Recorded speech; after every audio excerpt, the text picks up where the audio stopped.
Assalamu alaikum, Uzbekistan. Lazapet Kanchin, Australian registered migration agent here with some very interesting information about potential applicants from Uzbekistan.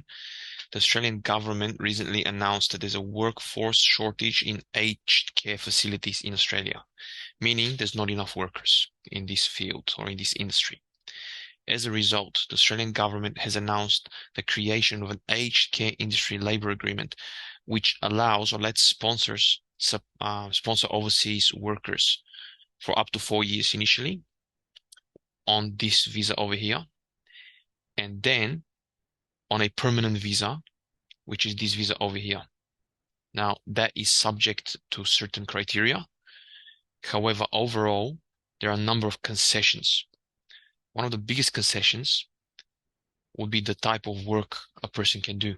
So if a person is working in nursing support staff as a nursing support worker, personal care assistant, aged or disability care worker, then they may be eligible to apply for this pathway through a sponsor using this aged care industry labor agreement.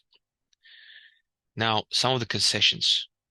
The English requirements overall are 5 in IELTS.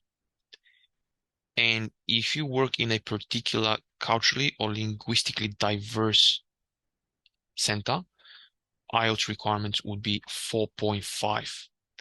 So, for example, if you speak a particular language and there's a facility, either a nursing home or some sort of a health facility, and you speak that language, you might be eligible to go through the pathway using 4.5.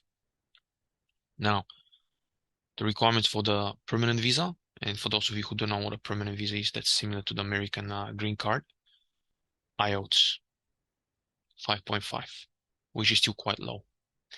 In terms of the skills, as we mentioned, a person would need to be in one of those professions, and usually they need to have an Australian Qualification Framework Certificate 3, which is quite low, and it would mean that you don't have to study as long as other professions.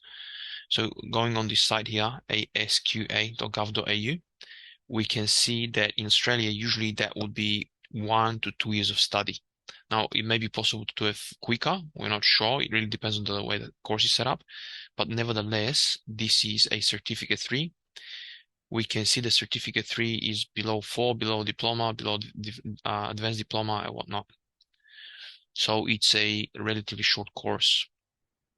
Now, it's also possible that if you have 12 months of relevant work experience and your experience is assessed as relevant, you may still be able to apply for a job and then be sponsored under this labor agreement. In terms of people who do not have the work experience, you may be eligible to study in Australia on a student visa. And then if you find a job, we need to sponsor you, you then can transition into this labor agreement.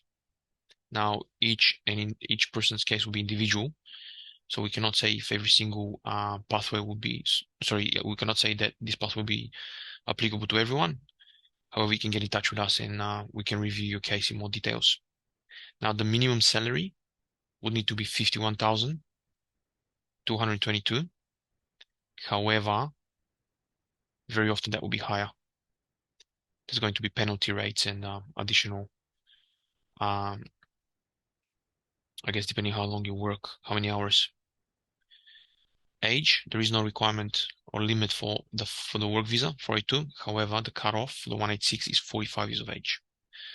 So if you're under 45, you can get the permanent visa possibly, as long as you meet the requirements. I think this is a very interesting and a relatively easy pathway for a lot of people if they're interested in working in Australia. If you have more questions, please get in touch with us.